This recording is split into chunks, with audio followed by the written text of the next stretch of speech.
प्रदेश की एक लोकसभा और 3 विधानसभा सीटों पर हुए उपचुनाव में कांग्रेस को हार का सामना करना पड़ा। 4 में से पार्टी को सिर्फ एक विधानसभा सीट पर जीत मिली। ऐसे में हमेशा की तरह हार के बाद रार दिखाई दे रही। अब कांग्रेस में मंथन भी चल रहा है और भारतीय जनता पार्टी अगली जीत की तैयारी में लग गई है। आज भी कमलनाथ ने हार की वजह जानने के लिए जिला अध्यक्षों की बैठक बुलाई है। सोमवार को पीसीसी में प्रत्याशी और चुनाव प्रभारियों के साथ हार पर मंथन किया गया। बैठक में प्रत्याशियों ने हार की रिपोर्ट सौंप दी। वहीं बीजेपी पर तंज कसते हुए नितेंद्र ने कहा कि धनबल और प्रशासन के सामने हम चुनाव हार गए। नितेंद्र 70 बूथों पर कैप्चरिंग करने का आरोप लगाया। वहीं खंडवा प्रत्याशी राजनारायण पूर्णी ने हार की वजह बूथ कमजोर होना बताया। राजनारायण का कहना है कि हमें बूथ मजबूत करने की जरूरत है और आगे से इस बात का ध्यान रखा जाए कि जो भी बूथ लेवल पर कमेटियां बने उस पर कांग्रेस कार्यकर्ताओं को जगह मिले।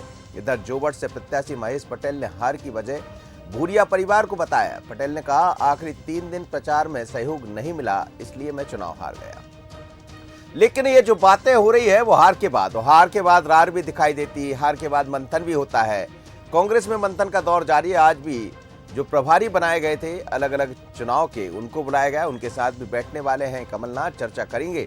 और जो संजय कपूर पहुंचे हैं वो भी चर्चा करेंगे। जरा सुन लेते हैं कि हार के बाद क्या कहना है हारे हुए प्रत्याशियों का। सुनिए। लेकिन इस चुनाव के हारने का मुख्य कारण रहा कि जिस तरह से 27 तारीख को शाम को जब चुनाव का प्रचार बंद हो गया था, तब भारतीय जनता पार्टी के आदेश पे प्रशासन द्वारा दूसरा प्रचार किया गया। वो था शराब और पैसा बांटा गया, लोभ लालच की राजनीति, डर और भय बनाने की राजनीति। और 30 तारीख को जिस दिन मतदान था, उस दिन खुले तौर पे बूथ कैप्चरिंग की गई। हमारे कार्यकर्ताओं को वोट डालने नहीं दिया गया, हमारे लोगों को, और जो कार्यकर्ता थे, हमारे एजेंट थे, उनको पुलिस के द्वारा उठा लिया गया, प्रताड़ित किया गया, उन पर डर बनाया गया, जिसके कारण भारतीय जनता पार्टी को जीत मिली है। ये बूथ कमेटियों को मजबूत करने की ज़रूरत है और ब्लॉक छोटे करो। 50 पोलिंग का एक ब्लॉक और बूथ कमेटी, ये सिस्टम बनाओ। हमने जो अभी अपने चुनाव में मानधाता में अपनाया, अभी विधानसभा में हमारा लड़का 22,000 से हारा था। सिस्टम हमने वो बूथ कमेटी वाले सिस्टम में हार गए थे। अभी हमने सिस्टम चेंज करा और बूथ कमेटियों को पूरा चार दिया। मतलब 22 काट के 8,500 से हम जीत गए। यही पंधाना में आजमाया और ग्रामीण खंडवा में भी हमने यही आजमाया।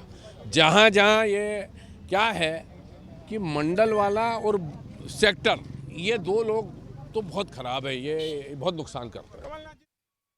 चलिए, तो समझ आया है कांग्रेस के। और राजनारायण पूर्णिया कह रहे हैं कि जिस तरह से हमें बूथ पर काम करने की जरूरत है, और यही बात कमलनाथ भी पहले से कहते रहे हैं कि हमारी लड़ाई हमेशा भारतीय जनता पार्टी के संगठन से होती है। और बीजेपी के संगठन और सत्ता ने जो समन्वय दिखाया, उसका असर है कि 2 विधानसभा 1 लोकसभा पर भारतीय जनता पार्टी जीत कर आई।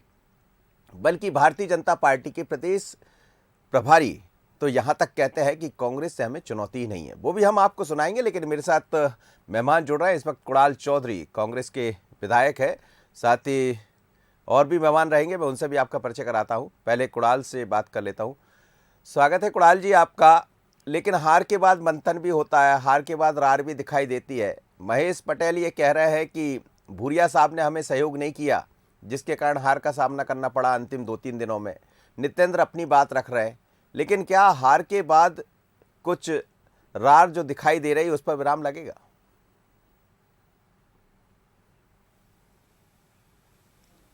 देखिए, एक स्वाभाविक प्रक्रिया छोटी मोटी होती है और कभी भी जिस तरह के रिजल्ट आते हैं उसके बाद इन तरह की चीज़ों का मंथन भी होता है और सब अपने अपनी बातें रखने का काम करते हैं।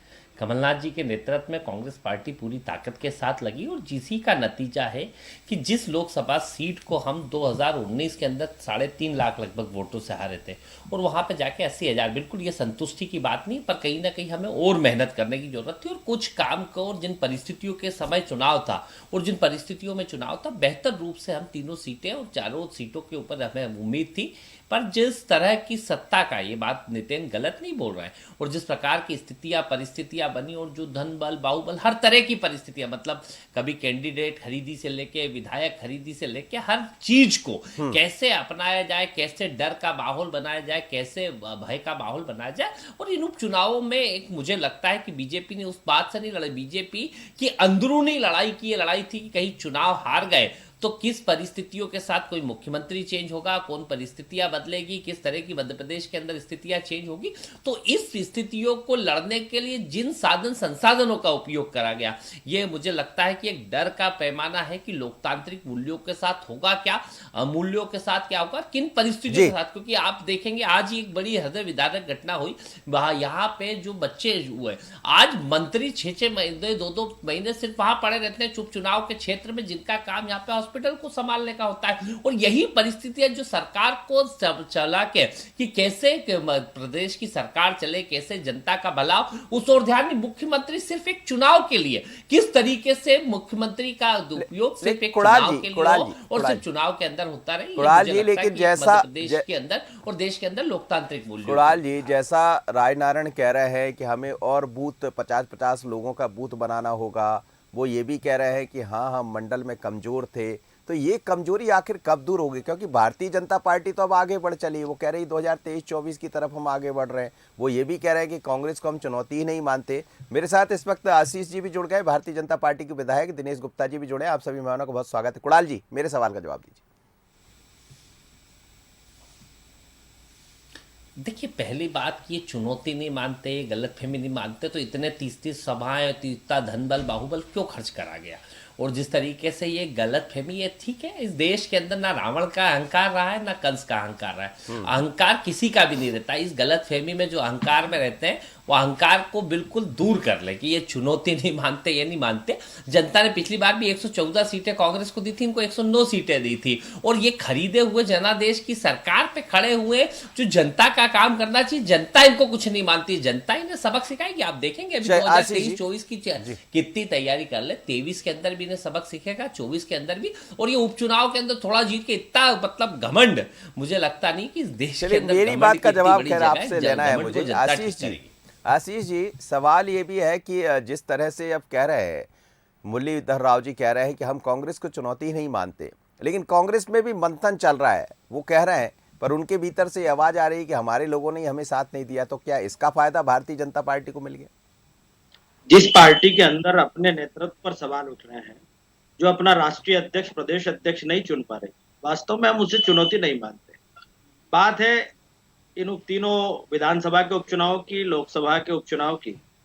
हमने बहुत अच्छा प्रदर्शन किया, हम अपने प्रदर्शन से संतुष्ट हैं। मतदान जरूर कम होने के कारण जीत का अंतर नहीं बढ़ा, लेकिन हमने अपने कार्यकर्ताओं की टीम के साथ बूथ स्तर पर हमारे कार्यकर्ताओं ने मेहनत की। बात कर रहे हैं कांग्रेस के प्रत्याशी की उन्हें सहयोग नहीं मिला। वास्तव में ये कांग्रेस की अंतर्कलह जो थी, चुनाव के दौरान दिख रही थी, वो अब खुल के सामने आ रही है। हमारी पार्टी ने पूरी एकजुटता के साथ काम किया। मैं कुणाल भाई के साथ कई सारे डिबेट्स में बैठा हूं। हर बार कांग्रेस के नेता अपनी पराजय का ठीकरा कभी ईवीएम पर फोड़ते हैं, कभी धनबल जनबल पर फोड़ते हैं। भाई, धनबल जनबल का अगर और पैसे का मामला होता तो फिर हम आपकी रहगांव क्यों हार जाते? हम जीते हैं ना, पृथ्वीपुर जीते हैं, हम जोबड़ जीते हैं, हम खंडवा में जीते हैं। तो कांग्रेस को अपना आत्ममंथन करना चाहिए कि क्यों उसके कार्यकर्ताओं के अंतर विरोध और अंतर कलह के कारण वो चुनाव हारे हैं। और कांग्रेस के प्रति किसी प्रकार का लहर पूरे भारतवर्ष में मैं और मध्य प्रदेश में इसलिए नहीं देखता हूं क्योंकि लोगों को इस बात का चुनाव के दौरान अंदेशा हो जाता है कि कांग्रेस की सरकार बनाने से कोई मतलब नहीं, क्योंकि कांग्रेस ने जो वादे जनता से किए थे ना तो उनको पूरा कर पाई, ना कांग्रेस सरकार चला पाएगी। और रही बात अहंकारी नेतृत्व की, तो कांग्रेस के मुख्यमंत्री कमलनाथ जी मध्य प्रदेश में 1.5 वर्ष रहे। आपकी पार्टी के विधायक ही समय समय पर कहते रहे, मंत्री कहते रहे कि कमलनाथ जी हमें मिलने के लिए समय नहीं देते थे। ये कहते थे मेरे पास काम करने के 24 घंटे ही है, मैं कहां से और समय लाऊं। तो हमारा नेतृत्व उसकी तुलना में शिवराज जी का जनता ने देखा है, कितने लो प्रोफाइल है, जनता के बीच जाने से जरा से नहीं घबराते हैं, और इसलिए जन जन के नेता होने का तमगा उन्हें मिला हुआ है। और इन्हीं सब प्रयासों के कारण, अच्छे नेतृत्व के कारण हमारी पार्टी जीतती है। जी, चलिए दिनेश जी, ये चर्चा होती है, जब भी हार होती है तो हार पर समीक्षा भी होती है, हार पर रार भी दिखाई देती है। लेकिन महेश पटेल ये कह रहे हैं कि भूरिया परिवार का मुझे सहयोग नहीं मिला। दूसरी तरफ नितेंद्र ने बूथ कैप्चरिंग के आरोप भी लगाए। आरोप प्रत्यारोप भी चलते रहते हैं, लेकिन रायनारायण सिंह का एक बड़ा अलग तरह का बयान है और वो ये भी कह रहे हैं कि हमें बूथ पर मजबूत करना होगा। कमलनाथ जी ये कहते रहे हैं हमेशा कि हमारा किसी से यदि सामना होना है तो वो संगठन से होना, भारतीय जनता पार्टी के संगठन से। और संगठन अब ये भी कह रहा है कि 51 की तरफ हमें बढ़ना है, हर बूथ में 10% अपने मतदान को बढ़ाना है, अपने शेयर वोट बढ़ाना है।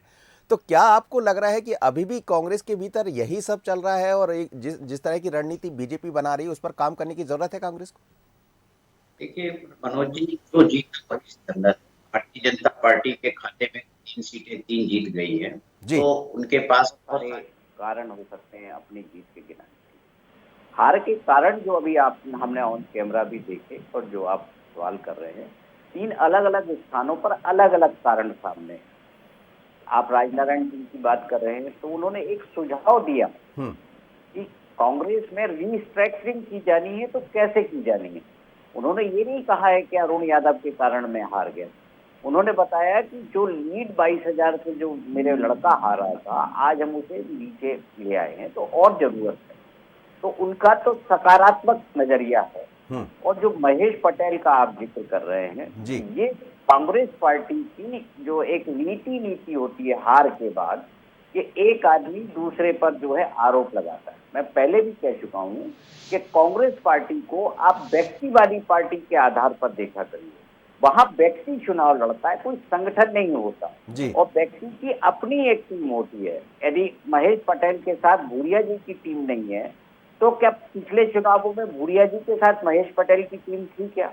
ये बहुत सारी चीजें होती हैं वहां कांग्रेस पार्टी की राजनीति में।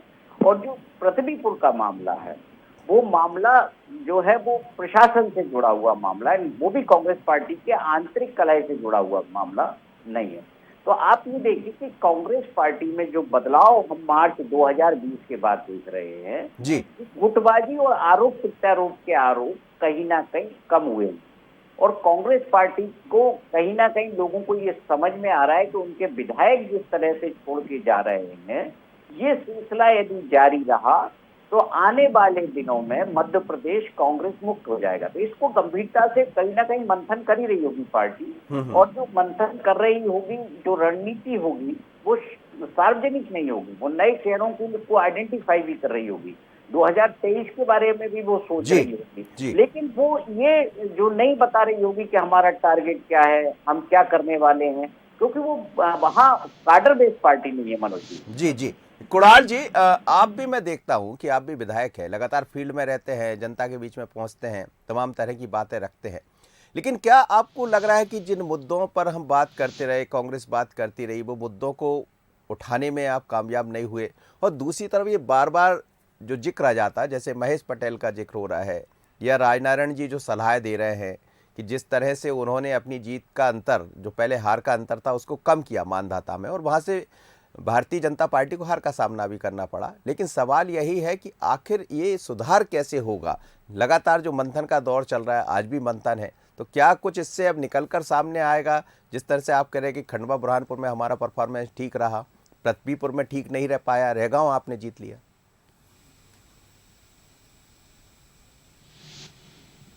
देखिए, मैं इस बात को जरूर स्वीकार करता हूं कि बिल्कुल स्पष्ट है, एक चीज होती है हार और एक होती है जीत।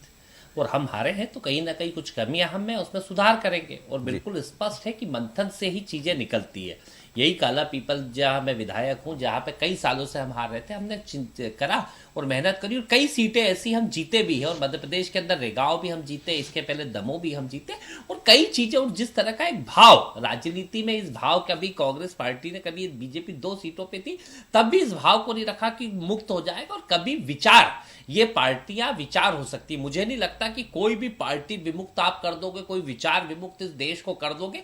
ये जो गलत फहमी जो पलती है ना, एक समय जो थोड़ा बहुत ठीक चलता है, तो समय में जो गलत फहमियां पलती है, यही जनता इसी समय तो ये गलत फहमी कहाँ? आपके अपने लोगों को गलत फहमी हो रही है या भारतीय जनता पार्टी? क्योंकि लोग तो आपके जा रहे हैं, गलत फहमी कहाँ दिखाई दे रही है? या आप अपनी गलत फहमी दूर नहीं कर पा रहे? कि विचार नहीं, देखिए क्यों जा रहे हैं। देखिए क्यों जा रहे हैं, क्यों गए होंगे, सचिन बिरला क्यों गया होगा, ये सर्वविदित पूरे लोगों को है कि किस तरीके के से फंसा के और किस तरीके की चीजों को करके करा जाता है। स्पष्ट रूप से यहाँ पे और पूरे देश के अंदर मालूम है कि किन परिस्थितियों के अंदर और क्या लोकतांत्रिक मूल्यों का यही कारण है कि जो जनता भी देख रही है कि कमलनाथ जी के समय खाद पूरी मिलती थी, आज बिल्कुल नहीं मिल पा रही है। बिजली के बिल कम आते थे, आज बिजली के बिल बढ़े हुए आ रहे हैं। वही गैस की टंकी 400 रुपए की 1000। ये मुद्दे के हमारे हैं और हम इन मुद्दों को लेके जाएंगे। और मुझे नहीं लगता कि एक दो हार, लेकिन मुकेश नायक भी एक बात कहे, मुकेश नायक ने कहा है, मुकेश नायक भी ये कहे कि खंडवा बुरहानपुर में माइनॉरिटी का जो बोर्ड प्रतिशत हमें मिला था वो नहीं मिला है, उसमें भी कमी आई है। तो ये भी एक चिंता बढ़ाने वाली बात है कांग्रेस के भीतर। मुकेश नायक ये कहे, वहां के प्रभारी थे, कल उन्होंने इस बात को माना है। देखिए ओवरऑल चिंता का विषय है कि हम आज चुनाव हारे, हमें जीतना चाहिए था उस चुनाव को। हम ओवरऑल ये है कि हम चुनाव हारे, तो ये चिंता का विषय है, हर तरह की चिंता का विषय है। क्योंकि हम अल्टीमेट, हमें उम्मीद थी कि हम जो पहले हमारे 3.5 लाख का अंतर था, हम 80,000 पे पहुंचे, पर हमें जीत सकते थे और जीत परिस्थितियां बन सकती थी, पर हम कई कारणों से हारे होंगे। तो उन्हीं का मंथन हो रहा है, उन्हीं में सुधार होगा और ये मंथन होना भी चाहिए।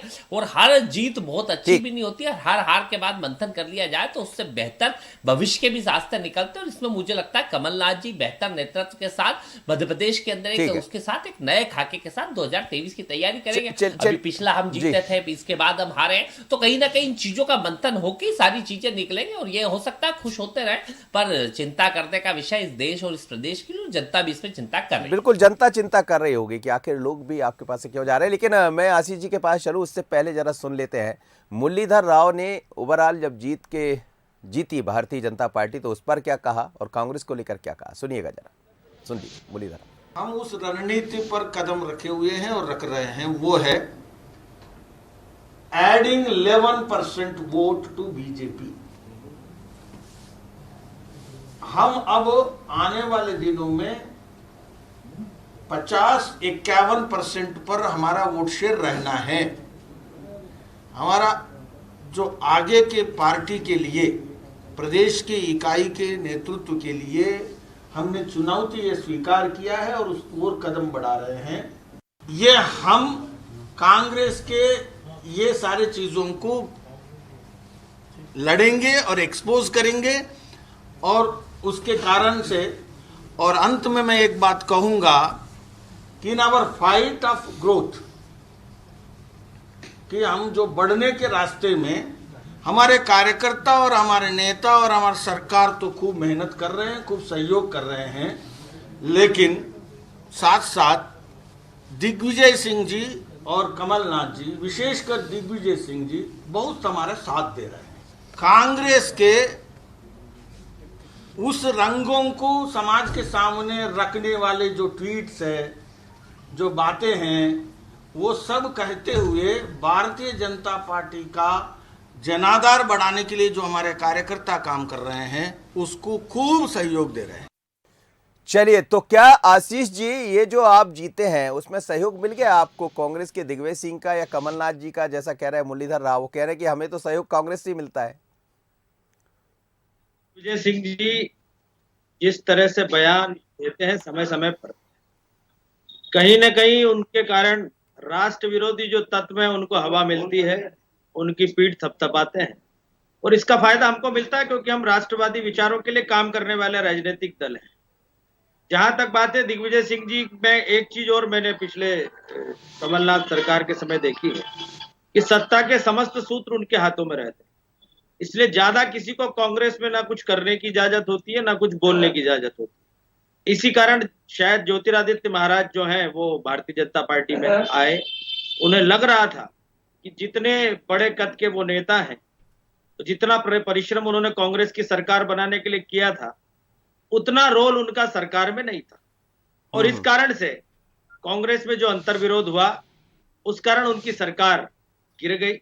और इसलिए हम तो मानते हैं कि दिग्विजय सिंह जी की एक दिन पहले सभा हुई वहां खंडवा संसदीय क्षेत्र में और अगले ही दिन हमारे सचिन बिरला जी भारतीय जनता पार्टी में आ गए, इसलिए हम उन्हें भारतीय जनता पार्टी के लिए शुभंकर मानते हैं, इससे इनकार नहीं। लेकिन विचार आपको भी करना पड़ेगा आशीष जी, आपके हाथ से एक सीट गई है, अंतर कम हुआ है खंडवा बुरहानपुर में, उसके बारे में भी थोड़ा सा बात कर ली है वो तो जी। भारतीय जनता पार्टी का कार्यकर्ता ईमानदारी से बूथ पर काम करता है और हमारी केंद्र की नरेंद्र मोदी जी सरकार की और मध्य प्रदेश सरकार की नीतियां लोगों तक पहुंची है। आज जिन लोगों का आयुष्मान योजना में इलाज हो रहा है, जिन्हें जी प्रधानमंत्री आवास जी मिला है, कहीं ना कहीं उन लोगों के मन में सरकार के विकास के प्रति प्रसन्नता है और जनता भी विकास को ही वोट देना नहीं, लेकिन चाहती है। जो जो वोट कांग्रेस कम ने हुआ, महंगाई, जो वोट किसानों कम हुआ है के खंडवा लिए बुरहानपुर में, किया वो प्रसन्नता जाहिर नहीं कर रहा है, वो कुछ और भी कह रहा है। जी खंडवा बुरहानपुर में जो वोट कम मिला है वो प्रसन्नता जाहिर नहीं कर रहा, वो कुछ और भी कह रहा है। रेगांव भी कुछ बहुत कुछ कह रहा है। देखिए, कई जगह पर मतदान कम हुआ क्योंकि त्योहार के समय जी भी ये चुनाव आया था और किसानों की रबी फसल की बोवनी भी व्यापक पैमाने पर चल रही थी। इस कारण मतदान का प्रतिशत कम जी होने के जी कारण भी जीत का अंतर हमारा घटा है। इससे मैं इनकार नहीं करता, लेकिन ये जीत बताती है कि भारतीय जनता पार्टी के प्रति मतदाताओं में और जनता में ठीक है विश्वास है। जी। रही दिनेश बात कि हमने इतने मंत्री लगा दिए, इतनी सभा की, इतना वो किया, तो भारतीय जनता पार्टी का चाहे मंत्री हो, जी मुख्यमंत्री जी हो, चाहे विधायक हो, चाहे सांसद हो, सभी कार्यकर्ता भाव से काम करते हैं और कश्मीर से कन्याकुमारी चलिए मैं तक दिनेश जहां जी हमारी पार्टी को जिताने के लिए हमारी जरूरत होती है, हम सब जाते हैं और इसलिए जी हमारे जाने के कारण पार्टी की वहां पर जीत का मार्ग प्रशस्त हुआ। तो हम अपने चल लिए जी इसे गौरव का विषय मानते हैं। दिनेश जी कांग्रेस ने भी तो अपनी पूरी ताकत लगा दी थी। दिनेश जी इनके बड़े दोनों बड़े दोनों नेता, दलों ने बड़े बड़े दिनेश दिग्गज जी दोनों दलों ने ताकतें विधानसभा लगाई है, लेकिन भारतीय जनता पार्टी ये कह रही है, जैसा आप सुन रहे थे, वो कह रहे हैं कि दिग्विजय सिंह और कमलनाथ हमारे लिए शुभंकर बन जाते, खासकर दिग्विजय सिंह शुभंकर बन जाते, और हमेशा ये कहती भी रही है। वो इत्तेफाकन है कि वो वहाँ पहुंचे और सचिन बिरला भारतीय जनता पार्टी में शामिल हो गए तो फिर बीजेपी को लगने लगा। लेकिन ये सब बातें खैर पॉलिटिकल बातें हैं। ओवरऑल कांग्रेस अब जिस तरह से काम कर रही है, कल भी मंथन हुआ, आज भी मंथन है, तो क्या ये माना जाए कि बहुत गंभीरता से आगे बढ़ रही है कांग्रेस? जीत हार होती रहती, कोई जीतता है कोई हारता। मनोज जी, मुरलीधर राव जी के बयान में जो भाव छुपा है उसको देखिए। जी उनकी जो चुनौती है भारतीय जनता पार्टी की, अब कमलनाथ और दिग्विजय सिंह ही हैं, बाकी कोई कांग्रेस पार्टी में कोई ठीक चुनौती बात। नहीं। जी जी इन दोनों नेताओं के कारण, इसमें एक आप 2018 के चुनाव में ज्योतिरादित्य सिंधिया को और ऐड कर लीजिए, इन तीन चेहरों ने 15 साल की सत्ता पलट दी थी जब तीनों ने एक साथ खड़े होकर चुनाव लड़ा। कांग्रेस पार्टी वही विफल होती है जहां गुटबाजी होती है या उम्मीदवार के चयन को लेकर कोई चूक हो जाती है।